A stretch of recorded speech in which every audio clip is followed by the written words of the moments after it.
Hello students, आप लोग सब कैसे हैं। मेरा नाम रत्नेश पांडे है। हम लोग आज पढ़ेंगे क्या, वास्तविक संख्याएं। कक्षा 10 की सीरीज में क्लास 10th की मैथ पढ़ रहे हैं, उसमें देखेंगे वास्तविक संख्याएं।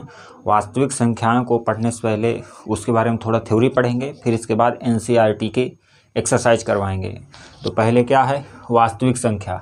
तो वास्तविक संख्या किसे कहते हैं? वास्तविक संख्याएं कहते किसे हैं? जो परिमेय और अपरिमेय क्या दोनों हों। परिमेय और अपरिमेय संख्याओं को क्या कहते हैं? वास्तविक संख्याएं कहते हैं। समुच्चय किसे कहते हैं? जिसमें परिमेय और अपरिमेय संख्याओं का समुच्चय हो। क्या हो? जिसमें परिमेय और अपरिमेय संख्याओं के समुच्चय का यानी कलेक्शन पूरा, जिसमें परिमेय भी हो अपरिमेय भी हो, उसे उसका क्या समुच्चय, पूरा कलेक्शन, उसको क्या कहते हैं? वास्तविक संख्याएं का क्या कहते हैं? समुच्चय कहलाते हैं। अब इसमें देखते क्या वास्तविक संख्या में आती भी क्या क्या है। वास्तविक संख्या में परिमेय आती हैं। क्या आती हैं? परिमेय संख्या। तो परिमेय संख्या जो होती हैं उसको क्या, जो P/Q के रूप में लिखी हो, क्या लिखी हो? जो P/Q के रूप में लिखी हो उसे क्या कहते हैं? वास्तविक संख्या है। 3/5 1 लिख दो, -1 2/5। अब इसको कह दें कि ये P/Q में नहीं है 1 या -1 नहीं है, क्योंकि इसमें ऑलरेडी 1 का क्या है, ऑलरेडी इसमें क्या है 1 लगा हुआ है। 1 से क्या है 1/, यानी 1 से क्या है सब्ट्रैक्ट, यानी क्या है डिवीजन है। 1 डिवीजन में लगा होता है। यदि कोई संख्या है, यदि 2 बस लिखा है तो इसको क्या कहते हैं? परिमेय संख्या कहेंगे, क्योंकि इसमें ऑलरेडी 1 से क्या होता है डिविजिबल होता है। क्या होता है? 1 से ये डिविजिबल होता है। तो ये क्या हो गई? परिमेय संख्या। अपरिमेय संख्या क्या होती हैं? अपरिमेय संख्या वे संख्याएं जिनको P/Q के रूप में नहीं लिखा जा सकता। क्या है? P/Q के रूप में नहीं लिखा जा सकता। और Q क्या हो? Q does not equal to 0, यानी ये यहाँ पर क्या होना चाहिए? Q does not equal to 0, यानी P/Q के रूप में जो ना लिखा जा सके। क्या हो? जो P/Q के रूप में ना लिखा जा सके उसे क्या कहते हैं? अपरिमेय संख्या। जैसे √2, √3, √5, ये क्या है? ये अपरिमेय संख्याएं होंगी। इसे क्या कहेंगे? अपरिमेय संख्या। अब इसमें क्या है? धन पूर्णांक संख्या। धन पूर्णांक संख्या वे संख्याएं जिनकी क्या हो, खाली पॉजिटिव नंबर्स हों।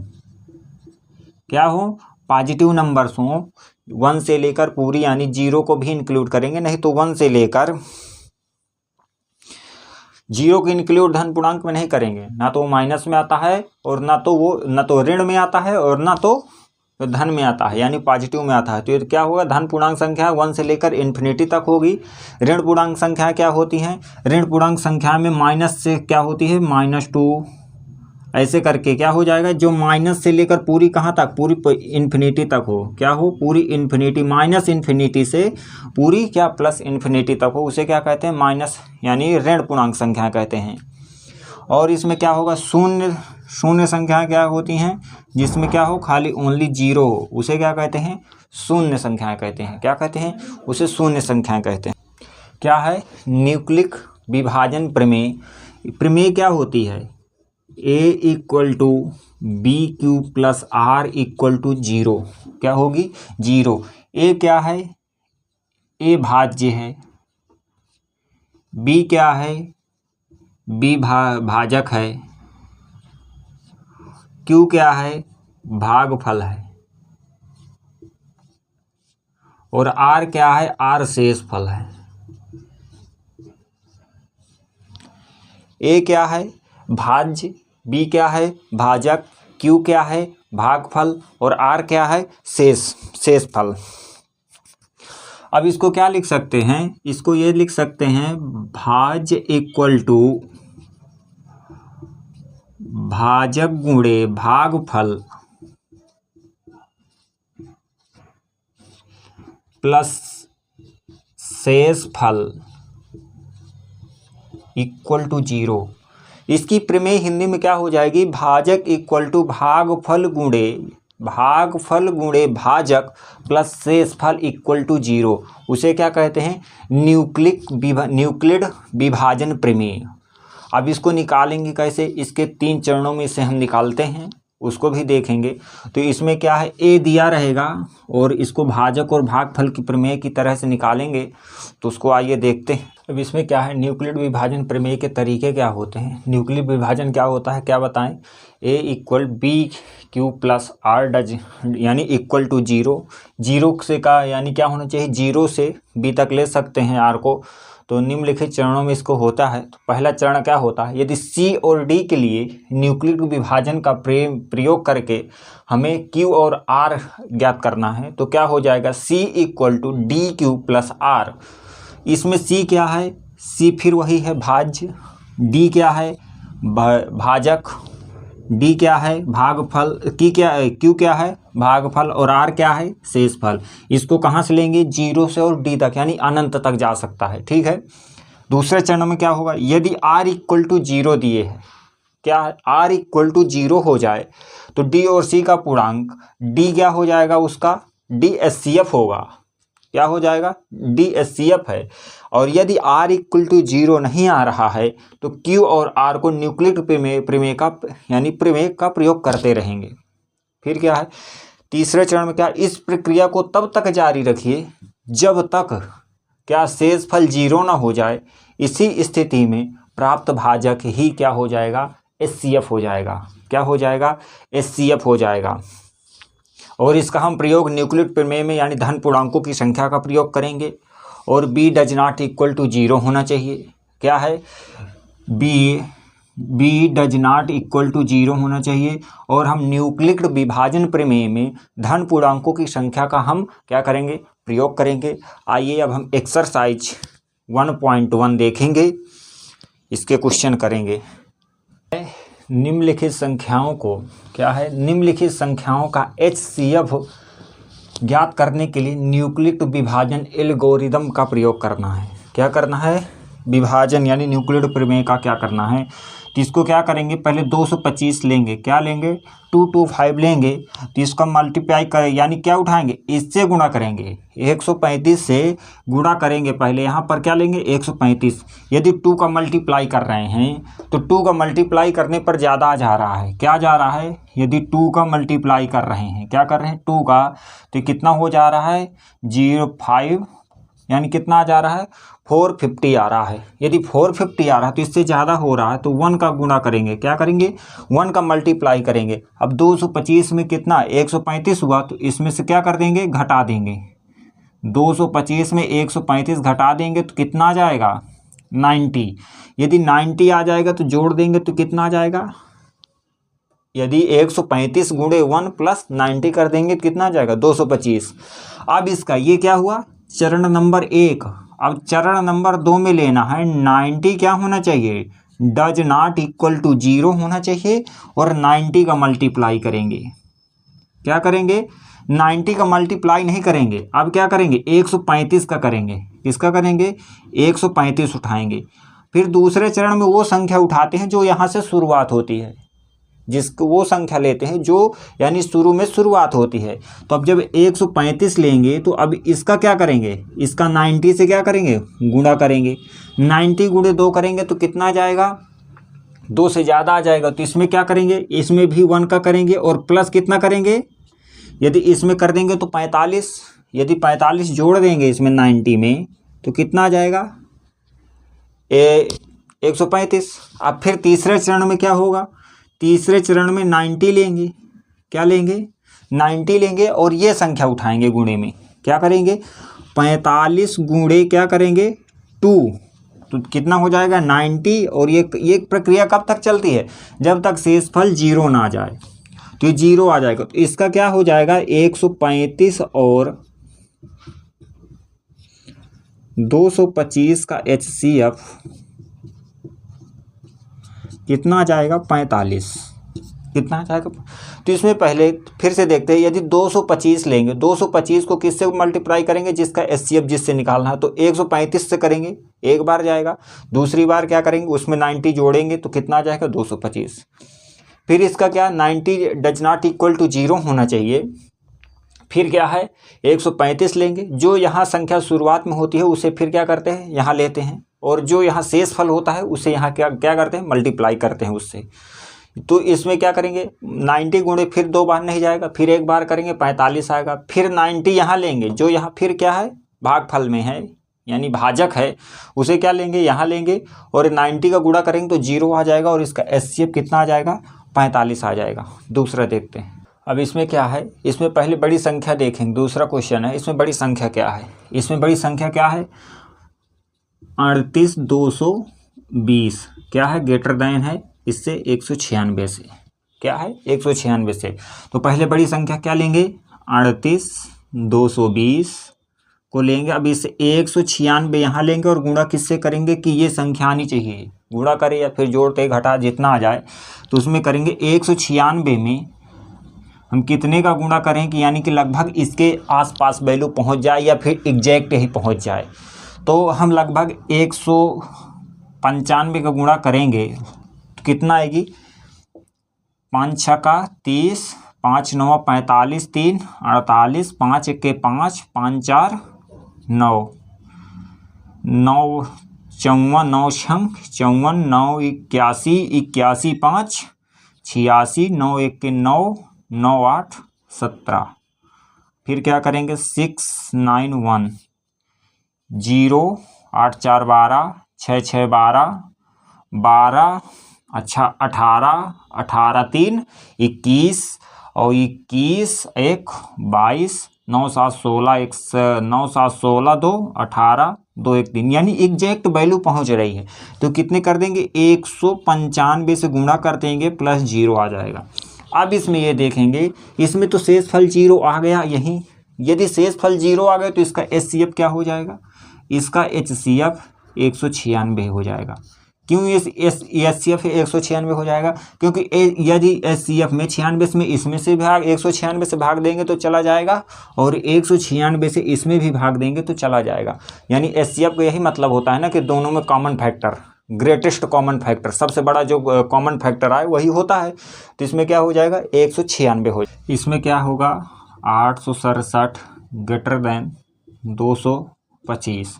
तो अब इसमें पहले चरण में क्या लेंगे 867 का क्या करेंगे फैक्टर, यानी तो इसमें फैक्टर कर देंगे तो कितना आ जाएगा 255।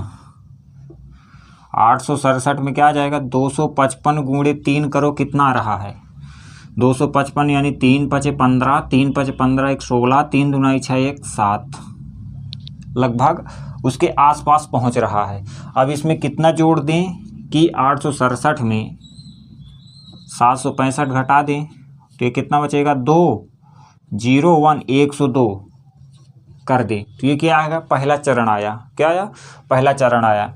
अब इसमें क्या लेंगे 255 लेंगे, क्या लेंगे 255 लेंगे। तो 255 में क्या कर दें, अब यहाँ क्या लेंगे 102, तो 102 गुणे यदि 2 कर रहे हैं तो कितना 3 कर रहे हैं, 3 में तो नहीं जा रहा 2 में जा रहा है। तो क्योंकि 102 गुणे 2 कितना हो जाएगा 4 0 तो 204। यहाँ क्या लेंगे 255। अब 255 में क्या करेंगे 102 गुणे कितना 2, ये कितना आ जाएगा ये आ जाएगा 104। अब 104 यानी 255 में घटा देंगे तो कितना बचेगा 15 यानी क्या कितना बचेगा 51। यदि जोड़ दें क्या कर दें 51 जोड़ दें तो कितना आ जाएगा 255। अब यहाँ क्या लेंगे 102 लेंगे, जब 102 लेंगे तो 51 गुणे क्या कर दें 2 प्लस 0 क्योंकि ये आ जाएगा पूरा 51 गुणे 2 कितना होता है 102। तो अब इसका HCF क्या हुआ, इसका HCF 51 हुआ, क्या हो जाएगा HCF यानी 867 और 225 का HCF क्या हो जाएगा 51 हो जाएगा। कि दर्शाइए कि कोई भी धनात्मक विषम पूर्णांक संख्याएं क्या है 6q1 + 1, 6q + 3 और क्या है 6q + 5 के रूप का होता है। q क्या है, q कोई एक पूर्णांक संख्या है। तो इसमें क्या है हम a को क्या मान ले, a पूरा क्या है धन पूर्णांक संख्या है, क्या है धन पूर्णांक संख्या है। तो a तथा b इक्वल टू कितना ले लें 6 ले लें, कितना 6, क्योंकि इसमें क्या दिया हुआ है 5 दिया हुआ है, क्या है 5 तक दिया हुआ है। तो अब इसमें क्या हो जाएगा जो a होगा वो क्या होगा 0 1 2 3 4 और 5, 1 2 3 4 5 6, ये क्या हो जाए, ये धन पूर्णांक संख्याएं हो गई। अब इसमें क्या हो जाएगा, इसमें यानी जो b है वो क्या है, जो b है वो विषम धन पूर्णांक संख्याएं हैं। क्या है b, क्या है धन, विषम धन पूर्णांक संख्याएं। तो ये क्या हो जाएगा, अभी ये कहाँ से कहाँ तक है, ये 0 से r जो है वो कहाँ तक है 6 तक है। कहाँ तक है 6 तक, जो 0 से क्या है 6 तक है। अब इसमें क्या देखेंगे, ये क्या बनेगा, ये पूरी a क्या बनेगा, a बनेगा 6q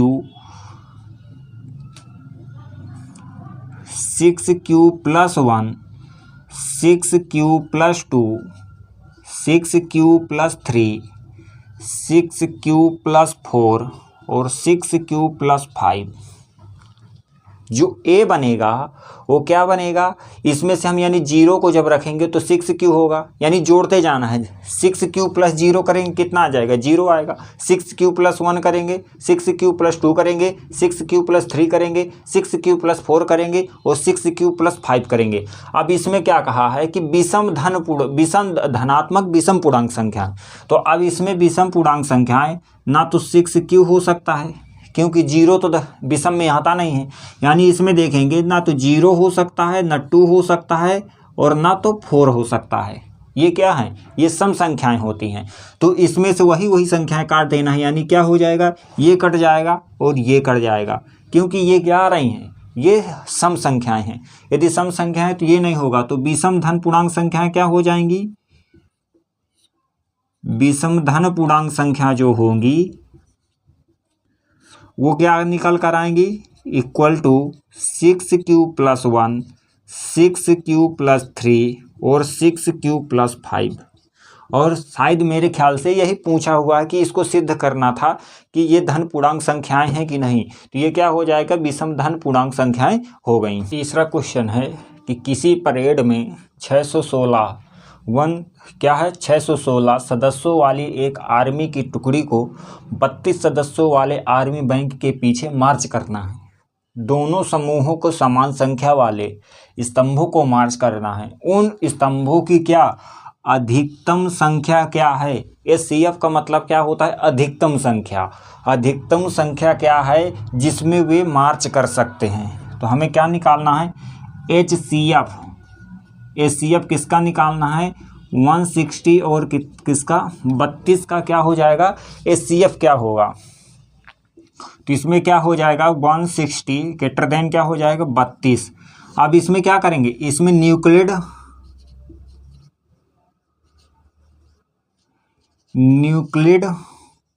प्रमेय का प्रयोग करेंगे।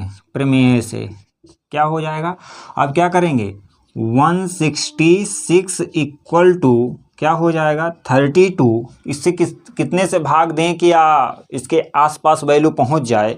इसमें से कितने गुणा करें, 19 का गुणा करें प्लस 8 करें। देखिए आ रहा कि नहीं, यदि 32 गुणे 19 करें तो कितना आ जाएगा, 19 दुनाई 38 और 19 तिका 57 और 57 3 कितना हो जाएगा 60। तो 608 में कितना जोड़ दें, 8 जोड़ दें। 8 जोड़ दें तो कितना आ जाएगा, यानी जब इसमें 8 प्लस कर देंगे तो कितना आ जाएगा 166 आ जाएगा। अब इसमें क्या लेंगे दूसरे चरण में, ये तो हो गया पहला चरण। अब दूसरे चरण में क्या लेंगे 32। अब 32 को क्या करेंगे 8 गुणे 4 प्लस 0। अब ये क्या आ जाएगा, शेष फल 0 आ जाएगा। तो अब इसका एलसीएम क्या आ जाएगा, इसका एलसीएम आ जाएगा यानी 160 और 32 का जो एचसीएफ होगा क्या होगा, एचसीएफ कितना होगा 8 होगा। तो अब इसमें क्या हो जाएगा, यानी उन स्तंभों की अधिकतम संख्या क्या हो सकती है 8, जिसमें हम मार्च कर सकते हैं कितनी है 8। चौथा कह रहा है न्यूक्लिड विभाजन प्रमेयिका का प्रयोग करके दर्शाइए कि किसी धनात्मक पूर्णांक का वर्ग किसी पूर्णांक यम के लिए 3m या 3m1 प्लस के रूप में क्या होता है। तो इसको देखने के लिए हम क्या लेंगे, a व b क्या लेंगे 3 के बराबर लेंगे। तो जहाँ a क्या है धन पूर्णांक संख्या है, a क्या है ये पॉजिटिव नंबर्स है, तो कहाँ तक लेंगे, यानी 0 से r कहाँ तक होगा, 0 से 3 तक। इसमें r यानी जो a है, a को क्या लेंगे, 0 1 2, a को क्या लेंगे 0 1 2। अब इसमें रखेंगे, अब इसमें पहले क्या लेंगे, यानी q लेंगे, जो q क्या है, तो अब a की जो संख्याएं बनेंगी वो क्या बनेंगी, 3q प्लस 3q प्लस 1 और क्या 3q प्लस 2 बनेंगी। क्या बनेंगी, प्लस 2। अब इसमें क्या पूर्णांक का वर्ग यम के लिए, अब इसका क्या हो जाएगा, 3q का क्या कर देंगे, होल ऑफ स्क्वायर। क्या कर देंगे, होल ऑफ स्क्वायर। तो ये क्या आ जाएगा, ये 9q स्क्वायर आ जाएगा। इससे क्या 3 को बाहर कर दें और 3 को q स्क्वायर लिख दें, तो क्या ये वही संख्या नहीं आ रही। तो जहाँ ये क्या है, यम इक्वल टू क्या है, यम है 3q स्क्वायर। क्या है, 3q स्क्वायर। अब इसमें क्या है, दूसरा लेंगे 3q प्लस 1 का क्या हो जाएगा, होल ऑफ स्क्वायर। अब इसको करेंगे, इसमें क्या हो जाएगा, 9q का square plus a square plus b square plus 2ab। तो इसमें क्या हो जाएगा, a square plus b square plus 2ab में क्या हो जाएगा, 6q। तो इसको क्या लिख सकते हैं, 9q square plus 6q plus 1। इससे क्या हो जाएगा, इससे 3 कॉमन ले लेंगे तो क्या बचेगा, 3q square plus 2q plus क्या हो जाएगा 1। अब ये क्या है, ये m है, m क्या है, m equal to 3q square plus 2q। क्या हो जाएगा, 2q। अब ये क्या हो जाएगा, 3m 1 प्लस के बराबर आ गया, ये आ गया, और इसमें क्या आ गया, ये क्या m के बराबर आ गया। अब तीसरा क्या है, 3q प्लस 2 का होल ऑफ स्क्वायर। अब जब इसको लेंगे तो इसका क्या हो जाएगा, 9q स्क्वायर, इसका क्या हो जाएगा 2ab प्लस क्या होता है 2ab, तो 4 3 12q प्लस 4। अब इसको क्या लिखेंगे, 9q square plus 12q plus का 3 प्लस 1 लिख दें। क्या लिख दें, 3 प्लस 1। अब इससे क्या कर दें, इससे क्या कर दें, इसको 3 कॉमन ले लें। कितना कॉमन ले लें, 3 कॉमन ले लें। तो जब 3 कॉमन लेंगे तो कितना बचेगा, 3q square plus 4q plus का 1 प्लस का ये 1 हो जाएगा। अब इसमें देखेंगे, अब इसको क्या ले लें, इसको m ले लें, m क्या ले लें, 3q square plus 4q plus 1। तो इसमें भी क्या आ रहा है, 3m प्लस 1। इसमें भी क्या आ रहा है, 3m1 प्लस 3m1 प्लस। तो ये क्या हो जाएगा, प्रूव हो जाएगा कि ये यानी विभाजन के लिए क्या 3m और 3m प्लस 1 के लिए हम लिख सकते हैं। न्यूक्लिक विभाजन प्रमेयिका का प्रयोग करके दर्शाइए कि किसी धनात्मक पूर्णांक का घन क्या है, 9m प्लस 1 या 9m प्लस 8 के रूप में होता है। तो इसमें क्या होगा, a या b इक्वल टू क्या लेंगे, 3। क्या लेंगे, 3। जो r होगा वो कहाँ से कहाँ तक होगा, 0 से कहाँ तक, 3 तक। क्या, 3 तक। तो इसमें a क्या क्या होगा, a होगा 0 1 और 2। अब इसमें a की क्या क्या वैल्यू बन सकती, क्या जो a की संख्याएं होंगी क्या क्या बनेंगी, 3q प्लस 3q प्लस 1 और क्या 3q प्लस 2 बनेंगी। a की संख्याएं क्या क्या बनेंगी, 3q प्लस 1 और क्या बनेंगी 3q प्लस 2 बनेंगी। अभी क्या लेंगे, 3q प्लस 1 का होल ऑफ क्यूब। तो whole of a plus b का होल ऑफ क्यूब क्या होता है, a cube plus b cube plus 3a square plus a square b 3b square a। ये क्या होता है, a प्लस b का होल ऑफ क्यूब होता है। तो इसमें रख देंगे जो कितना आ जाएगा, 27q cube plus a cube plus इसमें कितना हो जाएगा, 27q स्क्वायर प्लस 9Q। अब इसका क्या हो जाएगा 27 को, यानी Q को क्या कर लें एक साथ कर लें और इसको 9Q + 1 कर लें। अब इससे कितना कामन ले लें, इस जब 9 कामन लेंगे तो 9 Trika 27Q + 3Q² + Q plus क्या हो जाएगा 1 हो जाएगा। क्या हो जाएगा 1। अब इसको क्या मान ले, ये हो जाएगा यम क्या हो जाएगा, यम हो जाएगा 3Q³ + 3² + 1। तो अब ये क्या बचा, अब ये तो यम हो गया पूरा, तो ये कितना हो जाएगा 9m + 1। ये आ गया। ठीक है, अब इसके आगे देखते हैं, ये 3Q + 2 का होल ऑफ क्यूब, तो इसमें रखेंगे इस फार्मूले पे क्या रखेंगे, तो a का क्यूब कितना हो जाएगा 27Q³ प्लस 2 दूनी 4 दूनी 8 का क्यूब प्लस, अब ये 3a का स्क्वायर यानी 9 2 क्या हो जाए 18 यानी 54Q²। कितना हो जाएगा 54Q²। फिर क्या है 3b² यानी 4 12 त्याई 36Q प्लस नहीं हो गया। अब इसको क्या कर ले, दोनों को एक तरफ कर लें, तो इसमें क्या हो जाएगा ये 27Q + 54Q² +